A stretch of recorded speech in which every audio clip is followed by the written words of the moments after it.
is talking about this. Is he the only one that's going through this? Share a plan so that Alhaji ò ní lẹ́nu nínú ẹ̀ tóun fẹ́ jọba ìlú yẹn ni. Tẹ́lẹ̀ mọ̀ pọ́ mọ oyè ni wọ́n.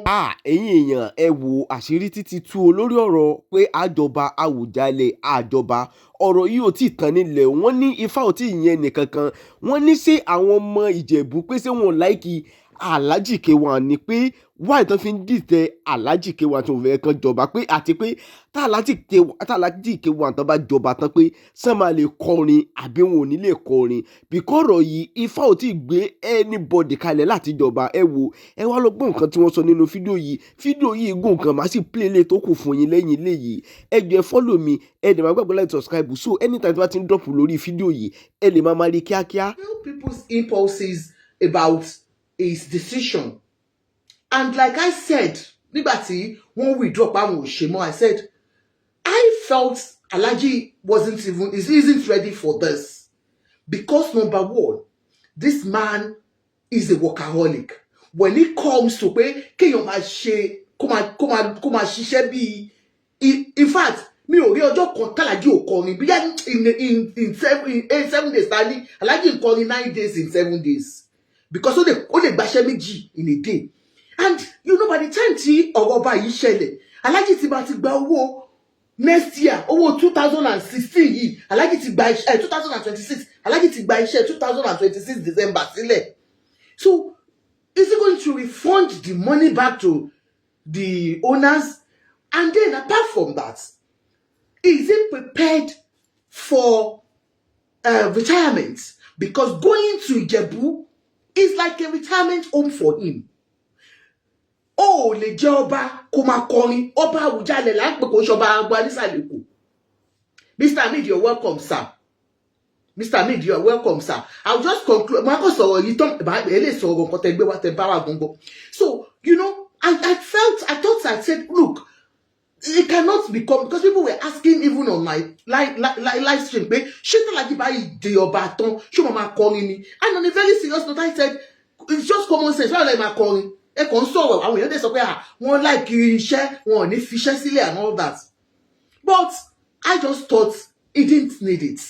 To me, and so many of our people, you find out pé gbogbo àwọn èèyàn tí wọ́n sọ pé Àyìndé ò lè jọba kò lè jọba kò ṣe gbogbo wọn náà nífẹ̀ẹ́ Àyìndé o. Some believe that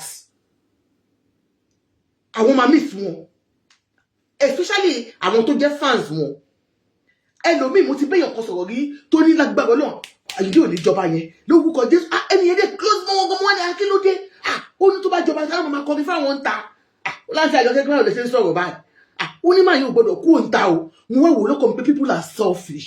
So because of your own selfish needs o fẹ́ kí nǹkan tó ń máa yẹn kó má rí. So some genuinely love him that they don't want him to leave the stage. Some believe that he doesn't have what it takes to become the king. So, with gbogbo nǹkan tí Alhaji rí, I think he honorably withdrew that lawsuit. Pé àwọn ò ṣe mọ́. Just like àwọn tí mo fi sórí kíní mi yìí, page mi yìí lórí Facebook. Ẹ wo man tó pè ní Bímbọ́ Ọ̀nànúgà yìí. Mo ṣe yẹ̀yẹ́ pé mo fẹ́ and all that. Pé ọkùnrin ló fine tó yìí. It is just, you will find out that people will say things that attracts them in somebody. This man that came out, rí pé àti bàbá kan tó pè ní bá bàbá Adékúnlé àbí tó bá jẹ́ ọmọ Ìjẹ̀bú tó wà bíbà tó wà lórí bíbà tó ní medical doctor ni wọ́n táwọn náà fẹ́ ṣe ọba. Bàbá yẹn náà ṣe mọ̀ rí people are saying certain things about them. Each person bó ṣe fẹ́ wọn sí ìlú fẹ́mi lóye yàtọ̀ sí ẹni tó máa enforce ara ẹ̀ síyàn. You understand? So even people, that young Ononuga guy, a lot of people are like, this guy is cute, apart from being cute. You know, he's a young guy, and you find out that though some are saying no, Ipo Àwùjalẹ̀ pé bọ̀bọ́ yẹn ti kéré jù 45 years ni wípé bàbá doctor yẹn wípé òun ló fit. So oríṣiríṣi ni ṣe to understand, but Alhaji is like total condemnation from everyone. Total condemnation from everyone. right from ìwà wọn, right from pé wọn kì í ṣọmọ ìdílé yẹn, right from you know, a lot of things táwọn èèyàn gbé jáde lórí ọ̀rọ̀ wọn, ẹ ti understand. Kò sẹ́ni tó pé tán máa ń sọ, Alhaji ò pé tán, just like every other person tó jáde pé òun fẹ́ jáde du ipò ọba. Mo dẹ̀ sọ nínú àwọn tó ti jọba ilẹ̀ Yorùbá tó ti wà ń bẹ̀, èwo ló lé ẹ̀ nírí wà wèrè kan àbí kejì lórí ẹ̀. Sorry to use that word. Kò sẹ́ni tó pé tán. So, Alhaji withdrew and everything went fine. In fact, I did a show to applaud him, but yes, nǹkan pè ní ọkùnrin nìyẹn. It's not because I believe we are entitled to it. You feel you are entitled to it because ẹni ọmọ ìdílé yẹn ni. But because ẹ ti rí pé ìlú ò fẹ́ yín lóye. Ẹ ti rí pé tẹ́ bá lọ joyè lórí àwọn people yìí gan lọ́wọ́ ìpọ́nkápọ̀ àwọn ọlọ́mọ pa yín sínú ilé. You have seen that you are not accepted in any way. And so, you yielded to advice from people. Part of which I feel that, to me, as a lover of Inde, I don't see him, you know, being retired for now. He might go into different businesses and all that. You know, he has multiple, you know, ways of making his money. But it's in his blood. Alhaji nkorin, in fact, ó máa kọ́kọ́ sick, you know. First 2 months, báyìí, ọlọ́run ẹ̀kọ́ ẹ̀kọ́ gbé wọn pa ọ̀tá ìlọ́ máa gbé kúrò nínú kìíní yẹn. Because ẹ̀ tó ti wà use more active life. Kò wá jókòó, kò máa gbówó wá fún ẹ. Kò ṣe pé o lè máa ṣe business, Alhaji lè máa ṣe business tí kò máa ṣe normal business wọn yẹn lọ. But pé kó máa kọrin, kí àgbàlagbà almost 70 something kó máa dúró kọrin 7 days a week. Kó máa dúró lórí ìdúró èmi kan tí mo jẹ́ ọmọdé mi ò lè dúró 3 hours. So he's been used to that. Now, when they withdraw, wá sọ pé that's good and everything. And then, àwọn èèyàn bẹ̀rẹ̀ sí ń gbé ọmọ oyè jáde láti ìdílé tí oyè kàn gangan. In fact, inú wọn dùn gbàtà Alhaji sọ pé àwọn ò ṣe mọ́. Wọ́n bẹ̀rẹ̀ sí ń ṣe ètò bó ṣe jẹ́ kán ṣe ètò wọn. Now we saw people like that, Abímbọ́lá Abímbọ́lá Ọ̀nàbànjọ àbí kí ló ń jẹ́ ẹjọ́ ẹ máa bá mi kọ orúkọ wọn síta. And others from Fusegbuwa family, unit tó kàn gangan Ọ̀nàbànjọ, àwọn family yẹn gangan, àwọn ọmọ àwọn princes, because wọ́n sọ pé àwọn princes yẹn gan, they are about 60. But wọ́n ti select wọn to that minimum of about 4 or 6. So àwọn là ń rí yẹn. Now, when we saw those ones, and àwọn èèyàn bẹ̀rẹ̀ sí sọ pé that's good. This young 45-year-old guy that I saw, Otuwaje Omolasu, I graduated from Lagos State University. And so he was like, oh God, and kama paro kama jale. Bobo ye fine. Can you see marry ni? Mashashana. But it's marry. So, and others, and people like, irú nǹkan tá fẹ́ nìyẹn. Àwọn bẹ̀rẹ̀ sí post bọ̀bọ̀ yẹn because of the fact that àwọn èèyàn rí pé yes, ìwé eléyìí tí ẹ wà ń bẹ̀, gbogbo àwọn ọmọ oyè tó jẹ́ àwọn kéékèèké wà ń bẹ̀. Ẹ wá Alhaji wá ń jáde, compassionate táwọn yóò says, Alhaji wá ń jáde pé who is Alhaji, bàbá àgbàlagbà àti gbogbo àwọn àgbàlagbà, ẹ̀yin bàbá àgbàlagbà ẹ lọ jókòó jàre ẹ ká mú ọmọdé. So because of that, a lot of blogs took that guy's picture, posted him as the incoming Awujale. And I could see some of the Ijebu people that are so passionate about their heritage. They came to us and said, no, don't do this. We are still in the selection process. But it's part of them. But you understand? All you might be fact, if I look as a but what so so one bewa gbogbo our Ganusi nation. So I went to do a correctional post yesterday because I saw the post from himself. That's this young guy. Remember, it's not the owner, because I could see some Ijebu people saying, I won't come, for bloggers, the walk come and bring one jáde. No, if you go along anybody, any blogger, but a building as a potential king because of his, profile and then the looks and everything, you understand? So let me feel song by and if gbé jáde. So àwọn Ìjẹ̀bú ibi tẹ́ mọ̀ pé wọn kò ṣe pé bóyá wà biased. They just want everything to be done the right way. Just the way they antagonized K1 the ultimate. It's just the same thing they have antagonized the bloggers, bringing this guy out as the Awujale elect. Do you understand? So I want sọ fún wa pé inú ẹ má ṣe bẹ́ẹ̀, ẹ yẹ kó ṣe normal thing. Àwa ṣe wá lọ kà pé ọjọ́ Monday, which is tomorrow morning. Ṣé tomorrow is 12th of January. Ni wọ́n máa mú ọmọ oyè, ni wọ́n máa ṣe select ẹ̀, no máa gbé síta. No máa present ẹ̀ tó mú. As we speak now, bóyá ń dafa lọ́wọ́ ni o, bóyá ń ṣọ̀pẹ̀lẹ̀ lọ́wọ́ ni o, whatever they are doing, I don't know. But they said, please, guys, stop posting this guy as the Awujale to be. He is not, though he's one of our princes. Now, nítorí nǹkan yẹn, gbogbo wa lọ síbẹ̀, a lọ túnṣe, because the family of Fusegbuwa released a statement last week Friday or Thursday. Wípé Tuesday, Monday morning, Monday ọ̀la yìí, no ma present because governor not ti sọ pé ẹ dìde o. And that was why I did a show I think about 4 days or so ago. Wípé gbogbo tó wọ́n ní ìjà tún wà láàrin àwọn Omoba Fusegbuwa náà lórí ẹ̀ tó máa jọba and all that. Mo ní ẹ come together so that ẹlòmíì ò tún ní ráyè wọ̀nyí láàrin. Because tí ẹ bá ń jà ní Fusegbuwa family, tẹ́ni yóò bá kò, wọ́n máa gbé padà sí Fìdípọ̀tẹ̀ kéré ní popsi tèmi Àjọkẹ́ ti wá. So everybody, Iyabeji, thank you so much for the gift. Everybody, àbẹ̀wọ̀n gbà yẹn pé ẹ má jẹ́ kí wọ́n ní tí ògì ò bá lanu aláǹgbá ò lè kó wọbẹ̀. There is no selection of ọba tí ò kì í sí wàhálà. Wọ́n máa ń gbé àwọn lọ kóòtù gbẹ̀yìn ni, is everywhere. Nílẹ̀ Yorùbá àti nílẹ̀ Nigeria generally. But I was begging, I said, please, tẹ́ ẹ bá tẹ́nu yóò bá kò, àwọn fine boys tẹ́ fẹ́ gbé jáde, àwọn bàbá tó jẹ́ babaláyé tẹ́ fẹ́ gbé jáde. Lẹ́yìn yẹn la rí Bísóyè tó bẹ̀rẹ̀ sí pariwo pé bàbá doctor yìí pé wọn lè jọba pé because wọn wá láti Ìjẹ̀bú gangan, Ìjẹ̀bú Òde gangan.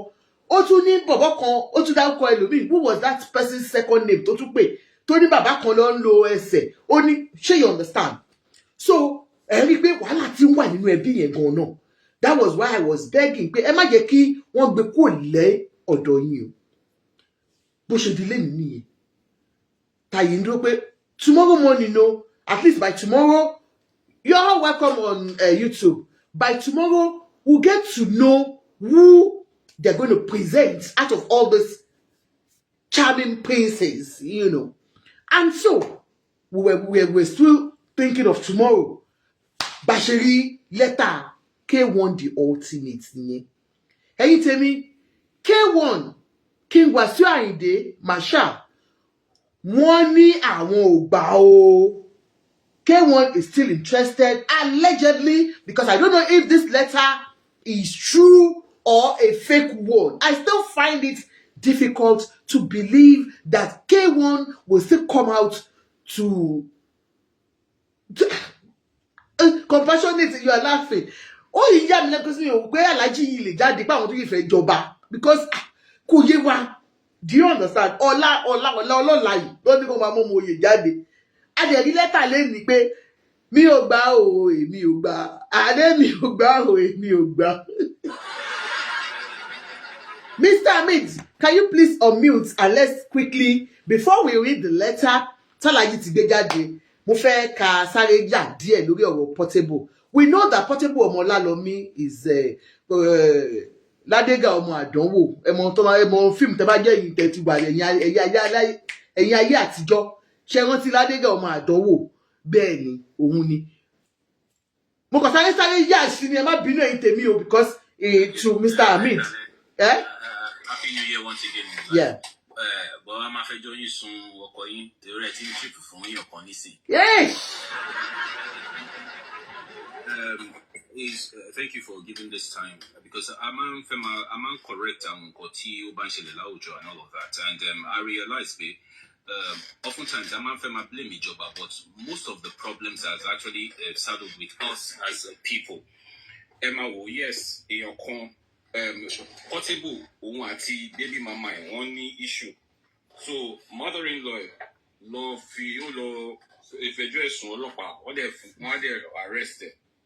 But what she arrested, one she in Kotamanshi noni, and Fema Fio Agbara, do you get it? It's not as if I'm a proponent for portable, but when we have rule of law, you can follow rule of law. She show warrant kefi handcuffs lowo. Show doba fe fun yon ni handcuff o man ni bi kinini. Ba kile mu fun gba te wa mu fun àwọn yẹn tí wọ́n sọ pé okay start refusing line. So by I'm going to make sure that he's going to sue not only the mother-in-law, he's going to sue the police, but I'm happy the IGP want to weigh into the matter and they are going to like Jerry, two wrongs can't make a right. Okay. And I think the guy is slated for a traveling also. But just because only rift belukini. Other some notable celebrities to one in the country come support. So you got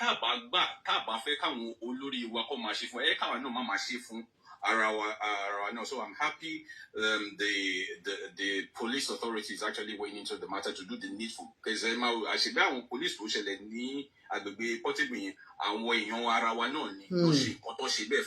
is actually wrong.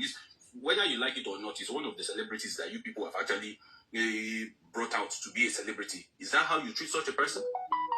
So to buy foreigner no lo say foreigner no ni. So issue. Then let me quickly just segue into the topic of discussion. No, before you go to the topic of discussion side, let me just say on Portable's own.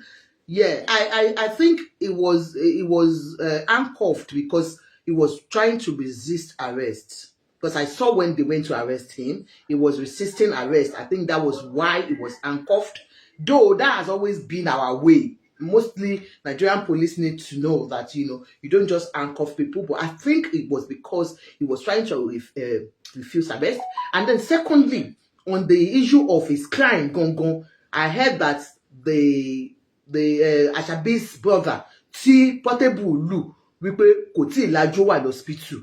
So I guess that was why they had to do that. Because Emo tó yọba wà lọ́spítù. So I don't want you to hold brief for anybody. Okay. You get it? Sherry, so even we first segue into what Bisoye is also doing.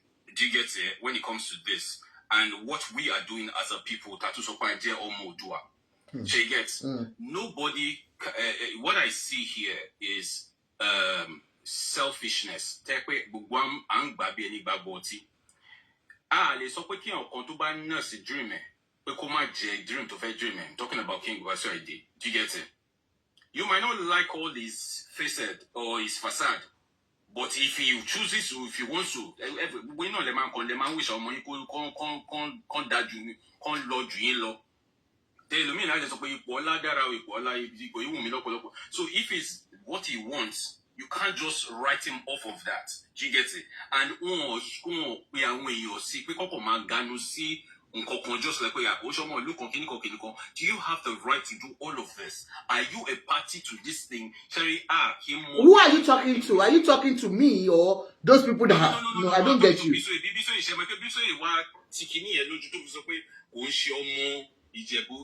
Nobody has the right to. Okay. So you understand that kind of a thing. It is not right for people. That's okay. Our more limitations. Oh, ibi buying mole.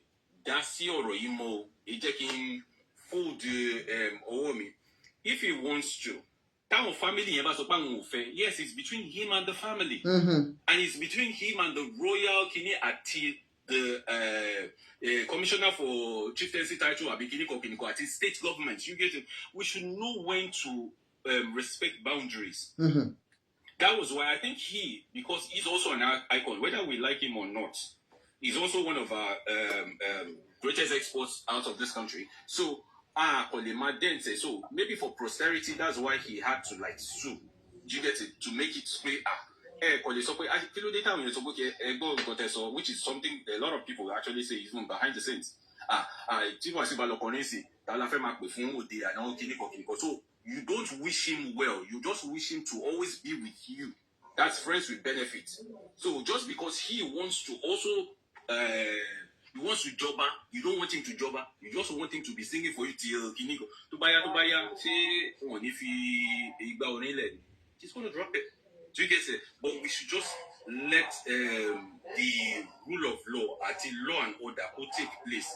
Tamama, so bye. Just leave him. If he's not the pay, like if family decide, call lost call, also family goes away. Team Majela Rai. Oh yeah, so bye. Because if you listen, you remember.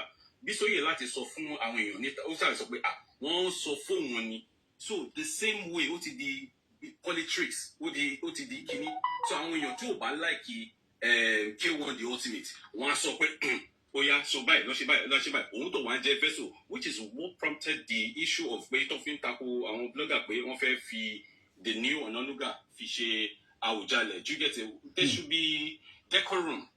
Thank you very much, Mr. Ahmed. No, Shani, I saw the suing thing that the paperwork. Somebody sent the paperwork to me. If you notice, I've not talked about it because to me, that is not a proper court paper. Number one, I saw that Onikiri Bitoye Koa apologized for calling Alhaji different names and to retract his statement on Omoba and all that. And then the letter, the sue paper came from a charitable organization, a charity organization from Republic of Ireland, which is, it doesn't make sense. And I don't know if Bisoye got anything because it's online. They don't even have Bisoye's forwarding address. So they just put his Facebook and YouTube profile name and all that, and profile address on YouTube. So I don't count it to be, if Alhaji truly, if he feels that Bisoye has defamed him in any way, I will stand by it that of course he can definitely sue Bisoye. You know, if he knows that, because all the things Bisoye talked about are very worthy things that one would think like, oh, to I pay my, you know, to Omo Fusebuwa ni won o ekosu Bisoye. So because Bisoye came with receipts that look, somebody told me this, and he mentioned the names of people that told him, and a lot of things also. So if Alhaji has his own evidence to show that he's from the Fusebuwa family, he can sue Bisoye 100%. But that paper that I saw is fake and I don't believe it. But this one came today, Mr. Ahmed. I don't know if you have seen this. You know, Alhaji withdrew. I have it. I can't read it, but I have it. Okay, if you can't read it, I can read it. Okay, so he withdrew, and like I told you, we were happy because he withdrew. I was happy not because I don't want him to become the king. I love Idile, and you know that. But I don't like the way to go and then tell àwọn ọmọ ẹbí tó bá belongs tó bá ní wọn ò gbà ẹ́ pé ó kì í ṣe bí àwọn, that means there's something going on there. Do you get me? And so when he withdrew, it was applaudable. You understand? And so I really, and say I shall be a kaboma. Ejoma bimu confess I kakini so eleba maganusi. Oti ye yima. Kireta ti jumi to salo. So like you know me do we pay one sha fisile. But now ọ̀la ni wọ́n máa mú àwọn ọmọ oyè gbogbo àwọn ọmọ oyè tí gbogbo wa ń present yìí àwa Ganusi Nation online tari fine boy tí gbogbo ara wa ti ń dìde táyẹ pé bíbà táyẹ pé kó sáré gbẹnu sí wa ní area ni Ọlọ́run ayàṣẹwò ṣá. You understand? So irú àwa tá ti ń ṣe yẹn ọ̀la làwọn ọmọ oyè sọ pé àwọn fẹ́ present èmi labari lẹ́tà tí dáàdì mi tún gbé jáde ẹjẹ nǹka lọ́njẹ́ àríyàn Mr. Ahmed láwọn ò lè bá wa kà. Money, there is problem. Oh. We thought K1 had left this issue. Ni. Àwùjalẹ̀ too. Wasiu Ayinde writes Governor Abiodun over exclusion from nomination process. Daddy mi ti kọ lẹ́tà wípé bí wọ́n ṣe exclude àwọn tó ń jẹ́ káwọn wà part of the nomination process. Nomination jẹ́ pé wọ́n ti mọ̀ tó máa mú o within them o àwọn wọ́n ti mọ̀ o. Ọ̀la náà máa announce o Alhaji ń wò wọ́n ó ṣe kí ni ó dẹgẹ ó ń wò wọ́n gbogbo bó ṣe ń ṣe wàhálà ṣé òun ti kọ lẹ́tà pé ókè mi ò ṣe mọ́ ẹ máa bá ti yín lọ ó ti withdraw tó àwọn lọ gbé wọn lọ sí court tẹ́lẹ̀ wọ́n dẹ̀ ti withdraw. What we should go back to that letter, I mean the withdrawal thing that Alhaji did to the court.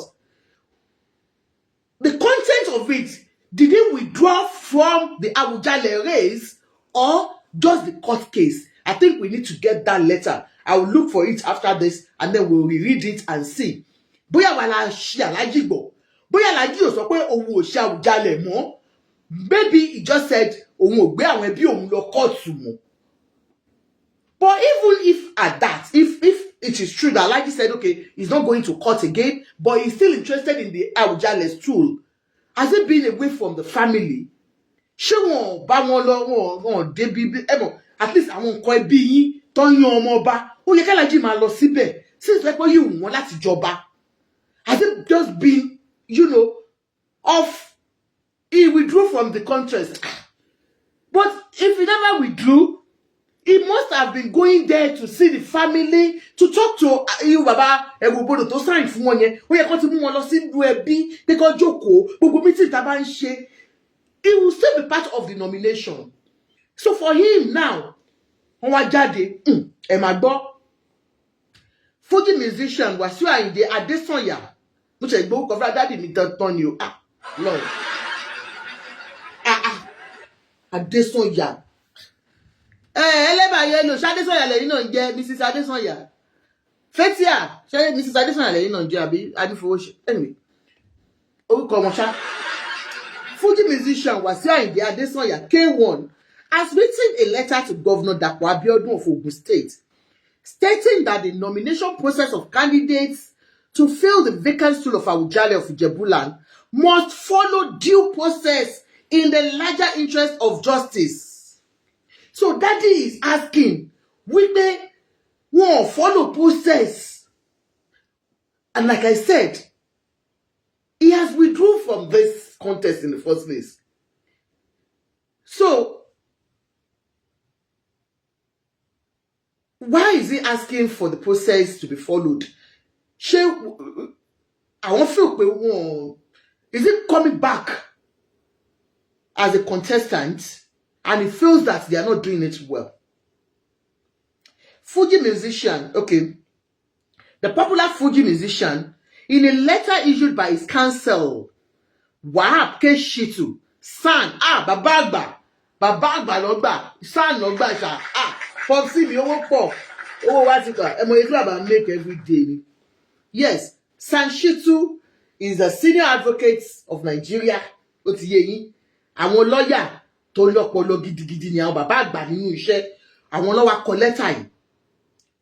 That letter, that's why I was wondering, can this letter be true? Because to me, I thought Alhaji is no more interested in the thing and is doing his business, is making his money, cool money. And when I saw the letter, I was like, fake in the letter, ìgbọ́dọ̀ jẹ́. Alhaji kọ, Alhaji gáyé gbogbo òṣì mọ́. But tí wọ́n rí orúkọ San Shitu, that's a big one. You understand? So nobody will go and take àwọn ọmọ wèrè dẹ̀ pọ̀ títí wọ́n lè lọ mú lẹ́tà ẹ̀dì bàbá kọ́ fi ṣe o. Tó bá jẹ́ bẹ́ẹ̀. Anyway, addressed to Ogun State Executive Council through Governor Abiodun, requested that the steps be taken to reconsider his alleged preclusion from being considered for the nomination to the vacant stool of Awujale. He alleged that the leadership of the ruling house is planning to disenfranchise members who wish to participate in the exercise. Is K1 fighting for others, or is he fighting for himself?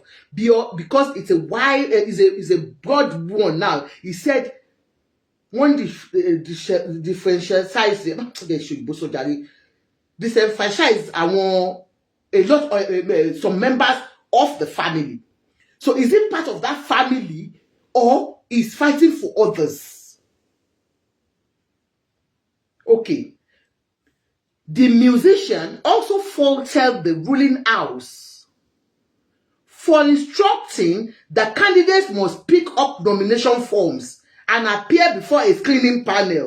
Wọ́n láwọn ò tiẹ̀ gbà wípé irú òṣìwò lẹ́yìn family yìí ṣe kẹ́ni káwọn lọ gba nomination form káwọn máa wá tó kẹ́ máa screen àwọn.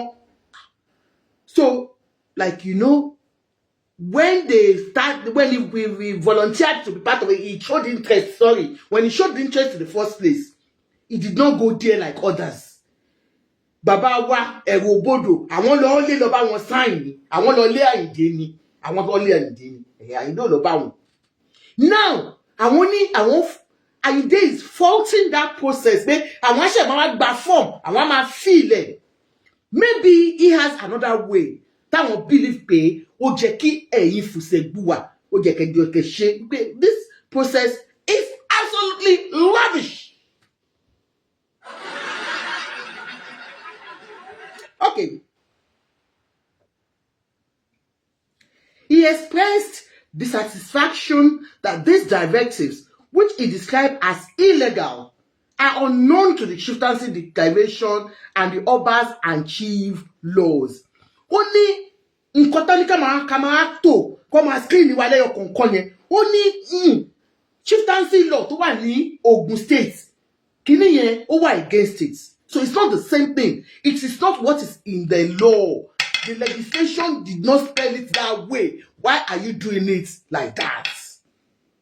The letter titled Representation Against the Wrongful Attempt Not to Follow Due Process in the Nomination of Candidates to Fill the Vacancy in the Stool of Awujale of Ijebu Land reads, we remain solicitors to Mr. Wasiu Ayinde Adewale Olasukomi Adesoya, hereinafter referred to as our clients. That's our Baba Elosogo.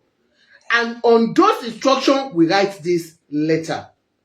We wish to bring to your notice that the Secretary of Ijebu Ode local government, in the exercise of his rights pursuant to the relevant position of the Obas and Chief Law of Ogun State, wrote a letter dated 6th of January 2026 with reference number to the head of Fusegbuwa ruling house, directing the ruling house to hold the statutory meeting to nominate candidates to fill the vacancy occurring in the stool of Awujale of Ijebu within 14 days that they wrote the letter.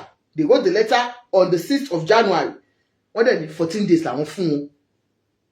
It is surprising that while members of the family were preparing for the important meeting, one Prince Adeleye Latif Ademuyiwa was who described himself as the public relation officer of the family, issued a notice directing candidates to pick up nomination cards and appear before a screening committee under the chairmanship of Prince Alhaji Mutiu Adenuga. The notice stated that the nomination exercise will take place on the 12th. Okay, nomination on the 12th. Okay, of January at Barrod Event Center. It further directed that the nomination exercise will be done by delegates to be selected at a meeting scheduled for 10th of January 2026. So, Thomas screen. Okay. So, the screening was supposed to be for tomorrow. This is what Alhaji is going to call to call his lawyer to write the governor that meeting must not take place. That nomination must not take place because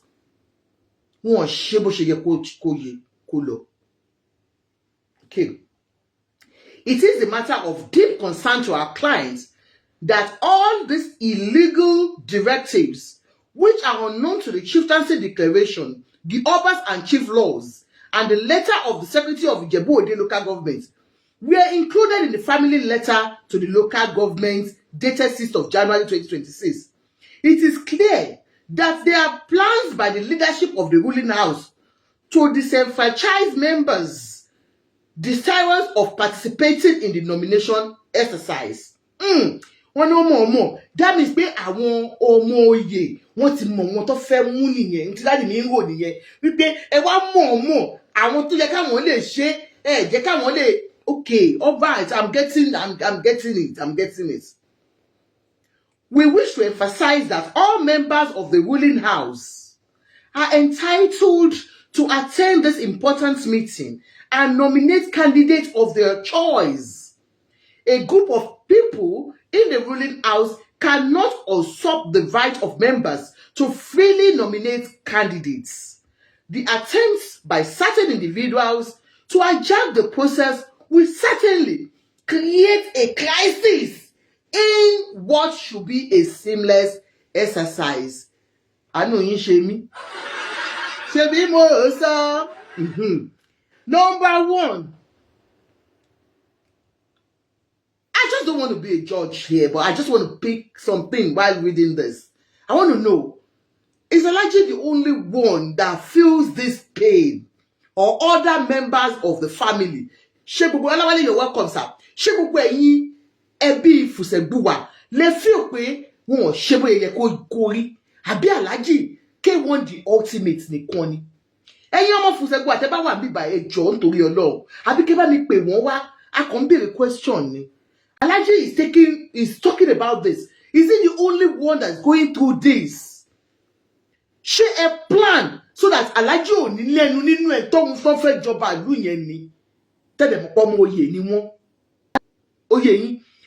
Is he the only one? So if he is the only one, that means he is not recognized as a member of Fusegbuwa family. That's my conclusion. If nobody comes out to say, I want any problem, bye. Sure, you understand? They might have their issues within. But we process your rights. That means Alhaji is the only one, and that means he is not being recognized as the member of that family. Okay. As you come in, please help me to mute or I drop you. Okay. Wọ́n dẹ̀ ní nǹkan tẹ́ ń fà yìí ó máa jẹ́ kí wàhálà wà. Wàhálà tó dẹ̀ máa wà ní pé kò sẹ́ni tó máa jẹ́ ọba yìí. Yes, we'll go to court. We'll go and stay in court. There will be court injunction on that throne. At the end of the day, kò ní sẹ́ni tó máa jọba. We state in specific terms that the directive providing for screening of candidates and nomination by delegates is not only inconsistent with the spirit and letter of the chieftaincy declaration, but also with the Obas and Chief Laws of Ogun State 2021.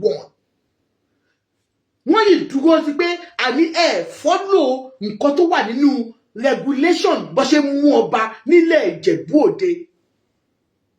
Òun làlájì mú jáde yìí o.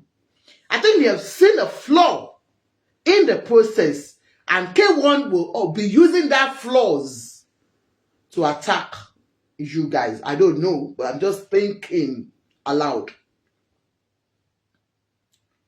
In particular, okay, we cancel that in the larger interest of justice and compliance with due process, you take timely steps to address these fundamental concerns that could affect the integrity of the entire process. Because if you don't follow the process, at the end of the day, if you bring out somebody, you present anybody to them, that will be nullified because one follow due process.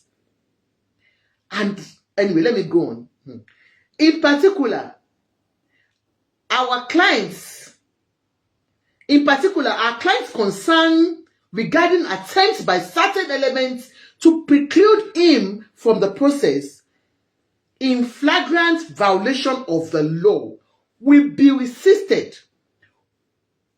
That means gbogbo ọ̀nà làwọn máa fi resist pé ní jẹ́ káwọn participate in this process. Wọ́n náà wọ́n máa resist in every way. Tí bá yín ní Ìjẹ̀bú.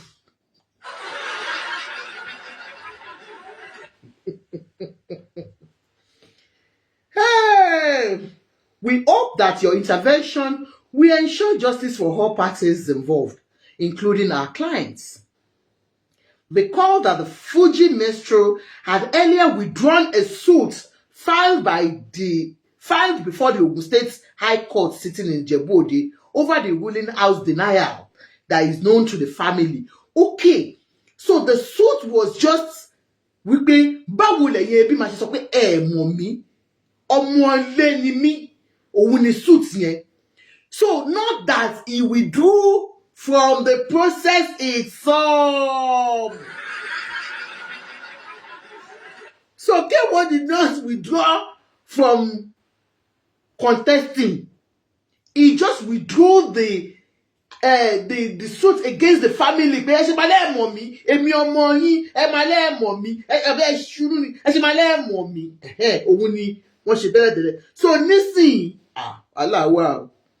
Meanwhile, barring any last minutes, as you come in, please help me to mute. Mute for me or I drop you.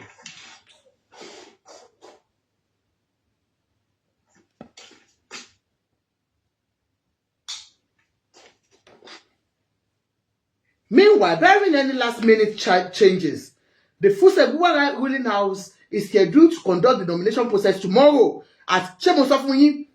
So it was made. So K1 waited till the last minute, which because Ọlọ́lá, òun ni àwọn Fusegbuwa fẹ́ ṣe nomination process wọn. Do you understand? So the suit was just the title Fusegbuwa family issue. So K1 did not withdraw. That's what it means. He did not withdraw from the Awujale stool competition. He just kept quiet all along. And like I said, with this letter that he has written to the governor, it shows that I am still interested in this post. Ogidiolu, I was wondering why women are those advocating for Wasiu's candidacy. Who is advocating for his candidacy? Are you just coming in here? I'm just reading what he brought out. Okay? So you can see that we thought K1 had left the Fusegbuwa family. But no. He withdrew the suit tí wọ́n fi gbé ẹbí wọn lọ sí ilé ẹjọ́, not pé àwọn ò ṣe ọba mọ́. K1 yìí fẹ́ jọba Ìjẹ̀bú o. Ẹ̀yin Ìjẹ̀bú, ẹ̀yin Fusegbuwa family, òun la gbé wá fún yín lálẹ́ yìí o. What is happening? Kí ló ṣẹlẹ̀? Why are you people not following due process? Why have you denied K1 the opportunity to be part of this nomination? And like I said, is it only K1 that this is affected? Is the nomination process or the choosing of whatsoever you're doing, is it in alliance with what is supposed to be done by the law of the king? I'll allow you to speak now. Esoro. Auntie mi, Asabi ẹ káàbọ̀ ma. How are you, ma? Ẹ bá ganu sí. Daddy wa ti padà ó láwọn bá jọba o. Dale ganu sí. No, Sherry, two things ni. Wọ́n sọ pé àwọn máa jọba padà. Wọ́n láwọn máa jọba padà. Okay. The purpose tí wọ́n fi gbé àwọn people yẹn lọ sí court tẹ́lẹ̀ ni wípé wọ́n jẹ́ káwọn contest, káwọn jẹ́ one of the candidates. That was the purpose. He now withdrew the suit, the case. That is what he accepted wípé àwọn táwọn gbé lọ kóòtù nǹkan tó ń sọ òótọ́ ni nípa wọn. That is number one.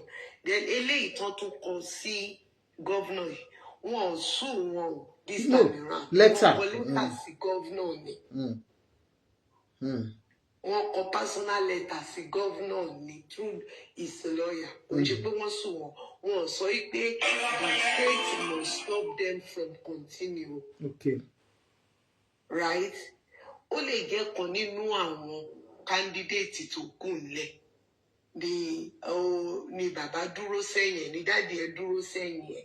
tí candidate yẹn ti mọ̀ wípé ó lè jẹ́ ní o tó ti mọ̀ wípé òun ò ní chance ní final selection ó lè jẹ́ yẹn lọ ṣe wá tún gbé irú lẹ́tà yìí jáde but lẹ́tà yìí ò sọ wípé kó stop wọn from presenting the candidate tí fún àbùṣẹ́ or whatever tó ń mú sílẹ̀ o wọn ò stop wọn nínú lẹ́tà yẹn o wọ́n fi ẹjọ́ sùn gọ́vnà ni o. òun náà ní wọ́n sọ pé kí gọ́vnà stop wọn from going ahead o wọn ò sọ̀rọ̀ oríṣi gbogbo ẹ̀ pín sí méjì o. Tọ́ bá máa sọ pé kán stop wọn from going ahead kóòtù gangan náà máa lọ torí gọ́vnà gan ò lè stop wọn àfi tí kóòtù bá stop wọn gẹ́gẹ́ bó ṣe lọ lákòókò kí wọ́n tó withdraw kéèsì.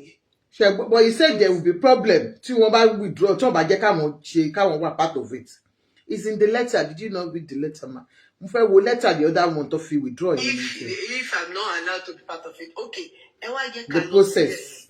Ṣẹ́rí ilé ayé tí dáàdi ẹ bá lè gbọ́ ibi tí mo ti fẹ́ sọ̀rọ̀ yìí mo mọ̀ pé á dọ̀dọ̀ wọn náà ṣẹ́rí ilé ayé yìí ó ní ewu ó dẹ̀ jẹ́ kí ẹ̀rù Ọlọ́run máa bà wá gan kò sí bí a ṣe lè bó ṣe lè jẹ́ pé agbójúlé èèyàn àbágbójúlóògùn àbágbójúlóòṣà kan níbì kan Ọlọ́run supersede everything including us. Wọ́n ní ajogun Ifá tó lóun ò ní kú tí ẹni tó ní Ifá ò bá kú ṣó máa rí Ifá yẹn jogun ìyẹn number one. Ẹlẹ́kejì tí ẹni tó ń parọ́ fún tí ò bá mọ̀ ẹni tó ń parọ́ mọ̀ lọ́kùnrin nǹkan tí ò bá tọ́ síyàn téèyàn bá lọ fi by force míì lọ́ba ò tọ́ sí dádì ẹ̀ o ọba tọ́ sí wọn torí wọ́n wá láti ilé Ìfìdípọ̀tẹ̀ right lọ́ọ̀yà tó wá ń bá wọn kọ lọ́ọ̀yà tí bàbá Mohbad sáàkì yẹn òun náà làwọn tún lọ gbà yìí o ló wá tún rí ìfà àwọn sí Adésànyà ẹni tó jẹ́ pé anífowóṣe ni gbogbo ayé mọ̀ sí. ó mo ṣe béèrè pé èwo ni Adésànyà èwo ni anífowóṣe bóyá àkọsẹ́ ènìyàn fẹ́ kó fún. anífowóṣe ni gbogbo èèyàn mọ̀ wọ́n sí láti ilẹ̀ tí wọn ò dẹ̀ fìgbà kan kílèmù ìdílé mi yàtọ̀ sí Fìdípọ̀tẹ̀ kó tó di pọ̀rọ̀ tọba yìí ṣẹlẹ̀ right nǹkan tá a máa ṣe tá a máa rò wípé a ti mú orí bọ́ pé kò sẹ́ni tó lè nà mí kò sẹ́ni tó nágbára jù mí lọ Ọlọ́run nágbára ju gbogbo wa lọ ká wá wo àwọn ọmọ mo máa ń sọ wípé ká wo ọjọ́ ọ̀la wa which is àwọn ọmọ tá a bí ẹ̀ṣẹ̀ táwọn ọmọ náà mú ọmọ gbàtà ṣe àbí tán mọ̀ gbàtà ṣe tán ọ̀bá wa nínú ẹ̀ kọ́ má máa jẹ́ tó bá dọ̀la torí àwọn òbí mi máa ń sọ wípé kọ́mọ tó jogún àwọn á jẹ ọgbọ̀n kò má rí bẹ́ẹ̀ o kò má rí bẹ́ẹ̀ o nítorí tí àwa ìbá dàgbà tá a bá kú tare bí àgbà ń rè ṣé kí ọmọ wa máa fi àdúrà ránṣẹ́ sí wa la fẹ́ àbí kó máa fi ìpè ránṣẹ́ sí wa kó sunkún sọ́lọ́run lọ́rùn ìyẹn ni ká rò nílé ayé o ká má torí pé a wà ní position kan sìn àbí anágbára kan sìn àbí a ní connections kan sìn ká wá fẹ́ fi máa ní àwọn ẹlòmíì lára àbí ní gbogbo ìlú lára ẹni tó bá rántí Abacha tó bá rántí Abacha tó rántí Abíọ́lá ẹni tó bá wá rántí ìgbà tí wọ́n lọ ṣe 30 million march fún Abacha gbà yẹn tí gbogbo àwọn olórin kan lọ Shina Peters gbogbo wọn tán lọ. ẹ bá a power tap o they are giving me this because it's not active please. tí wọ́n lọ ṣe nígbà yẹn tẹ́ bá rántí nígbà yẹn wípé Ìdí Àgbọn jáde ó ní if you want a peaceful administration in Nigeria ó ní kán line up àwọn gbogbo àwọn láti bóyá láti ìgbà tí gómìnà ti débẹ̀ àbí láti ìgbà tí Nàìjíríà ti gba independence gbogbo àwọn tó ti rúlu Nàìjíríà ó ní kán dẹ̀ pa gbogbo àwọn ó ní that is the only time tí Nàìjíríà máa fi wà peaceful but mo fẹ́ sọ fún yín lẹ́yìn wípé 80% àwọn tó ń sọ ń gbà yẹn gbogbo wọn ti kú tán lé ní o.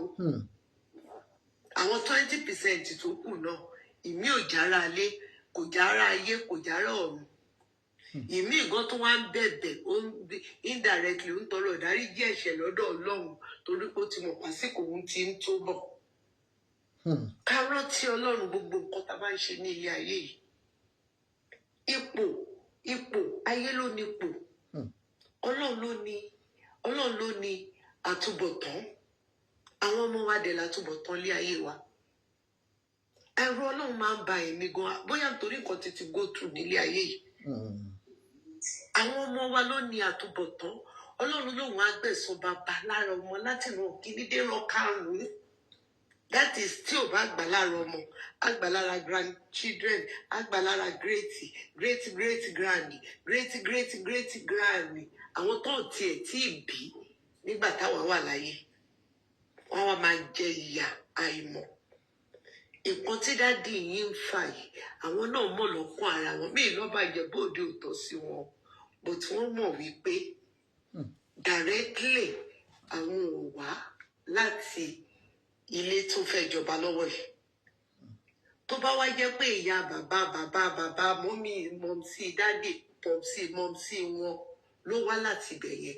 Wọ́n mọ̀ pé wọn ò ní fi àwọn ọmọbìnrin wọ́n jẹ́ direct ọmọkùnrin sílẹ̀. Okay, kó wá lọ mú ọmọbìnrin.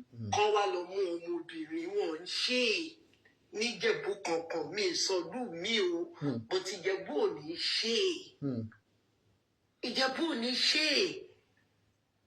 I am from royal family mẹ́rin ní Kòròdú mo dẹ̀ wá láti Àjàkáyé royal family ní Ṣàgámù ẹni tó ń jọba lọ́wọ́lọ́wọ́ ní Ṣàgámù ilé mi ló ti wá. Bọ́tọ́ bá ní kóòtù ẹ̀gbọ́n mi tí mo tẹ̀lé jù lọ bọ́tọ́ ọmọbìnrin ni kò gbọ́dọ̀ sọ pé òun fẹ́ lọ bá dú oyè nígbà tọmọkùnrin wà bẹ́ẹ̀. Ẹ jẹ́ ká ṣe nǹkan tí Ọlọ́run ká máa fi ní àtúbọ̀tán rere lẹ́yìn tá a bá gbẹ̀mí mìtàn òun ló má tà jù o. Dádì ẹ̀ náwó wọ́n nọ́lá wọ́n mọ̀yàn right wọ́n nípò right àmọ́ kọ́ má ṣe gbogbo nǹkan yẹn lò. Kọ́ wo orí gbogbo àwọn táwọn ń yọ lẹ́nu nítorí gbogbo àwọn kándídéètì tó wà náà sí ní dádì ẹ̀ nìkan ṣo ló ń yọ lẹ́nu. Wàhálà. Kọ́ wá wo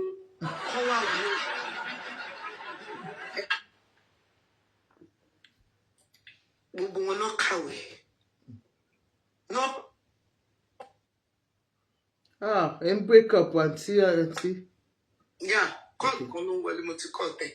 Tí kò ń ṣe pé wọ́n kàn ká ẹ ní ìwé wọ́n ka ìwé níbi tí wọ́n ti ń ka ìwé ní ilé ìwé tí ó ní àpẹẹrẹ lágbàáyé. Gbogbo wọn ti ka ìwé. Tọ́ba dẹ̀ ni wọ́n ní owó tọ́ba léèyàn ní owó wọ́n lè má ní connections tí dádì ẹ̀ ní o. Àmọ́ kí wọ́n jọ kí wọ́n ṣàánú àwọn ọmọ wọn kí dádì ẹ̀ kàn ṣàánú àwọn ọmọ tiwọn generation wọn nítorí ìgbà táwọn bá dàgbàdàgbà tán tó bá rí bí àgbà ń rè Ọlọ́run ọba ẹ̀san ni kò sí nǹkan tá lè mọ̀ ṣe kò ṣeé wẹ̀ Ọlọ́run ọba wàláì kò ṣeé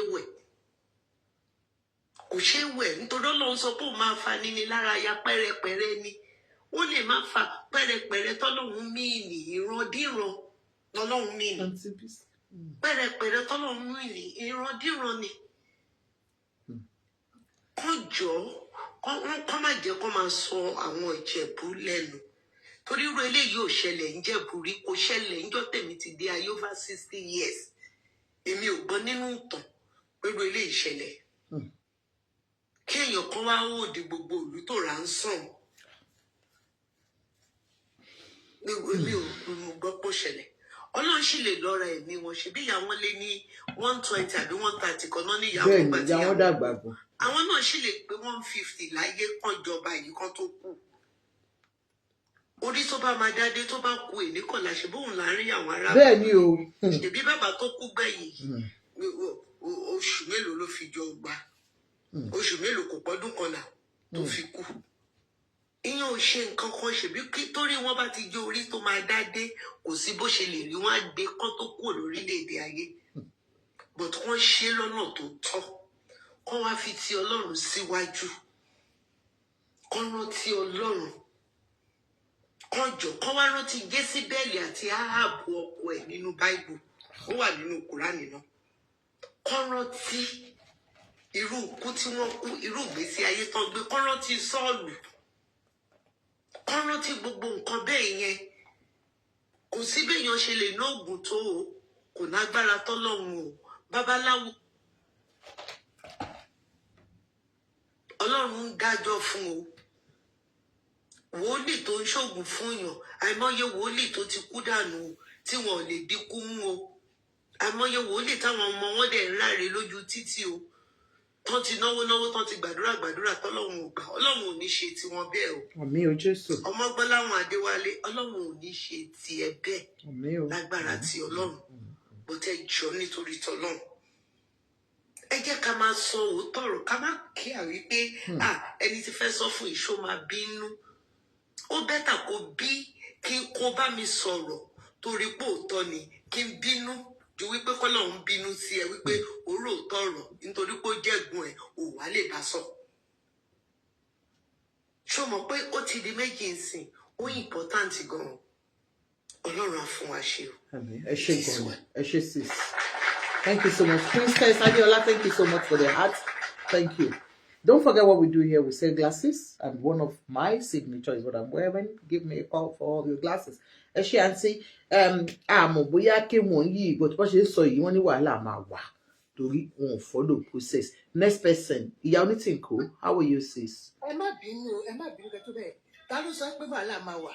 A ti ka lẹ́tà tètè dé ni. Alhaji ti. Àmì ètò tèdè mo lè tẹ jọ. Ẹ má bínú afẹ́ kaganu ṣiṣẹ́ dájú ló ní wàhálà máa wà. Wàá ṣìtù wọ́n ti rán kọ lẹ́tà sí gọ́fúnà. Bàbá yóò ṣe é síbi tó ti so igi. Ẹni sùúrù wọ́n kọ lẹ́tà sí Dàpọ̀ Abíọ́dún wípé process of nomination pé Wàsíù Àyìndé sọ pé process of nomination wípé ó wrong wọn ò follow the chieftaincy title law and kìíní kan wípé so bó bá dẹ̀ ṣe tó bá ṣe bó ṣe ń ṣe yìí ó lè fa wàhálà. Ẹ lọ kóòtù wádẹ̀ lo 20 years bíi ti Ìjẹ̀bú Òde Ìjẹ̀bú Gbó. Àmì ẹ jẹ́ kékeré next person sọ̀rọ̀. Okay, ìyá Onítìǹkó, are you there? Okay, Adoni. He's asking you how they can buy the glasses, order the glasses. Baby Bona. How can I order? Bona, baby Bona, how are you, ma? Yes, so please, can you send that? Just say hi to me in my DM, please. I've got lovely glasses that you. And we are doing sales on all our sunglasses and party glasses, January, and it is called Pami Baby Sales.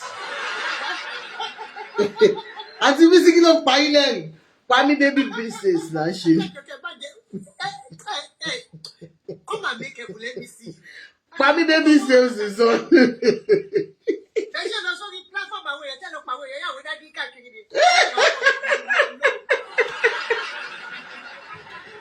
So, Baby Bona, màá tún ṣe yín dáadáa yìí bẹ̀ wà l'Amẹ́ríkà. All my American customers, I do them well because they have to pay for DHL. So don't worry. I will give you plenty discounts. Thank you, ma. Just say hi to me and then I will get back to you. So our Pami Baby sales is on. Please call for all your glasses. Just send me DM and say Pami Baby sales la fẹ́ ó ti yé yín.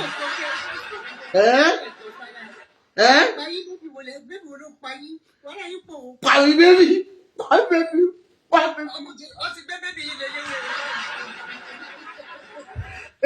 Okay, next person. Ekalema o. Aduni Abiola Ekalema. Elelu Ekaboma. Yes, sir. Well, I have a different opinion totally. Okay, ma'am. I think Osunide has every right